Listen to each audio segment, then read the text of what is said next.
কি খাচ্ছ তুমি? ভালো দইটা? ম্যাডাম এখন নাচের স্কুল থেকে ফিরলো, ফিরে সে এখন দইয়ের ভাণ্ড নিয়ে বসে। দইটা নাকি তার মুখে লেগে আছে না? এত টেস্ট। আচ্ছা খাও। খেয়েছি আমি, তুমি খাও।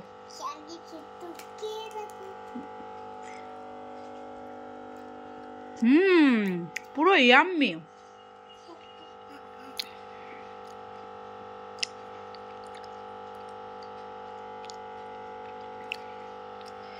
আচ্ছা, তুমি যে অক্সিলিয়ামে চান্স পেয়েছো, তোমার কেমন লাগছে? কেমন সেদিন ইন্টারভিউ কেমন দিয়েছো? হ্যালো,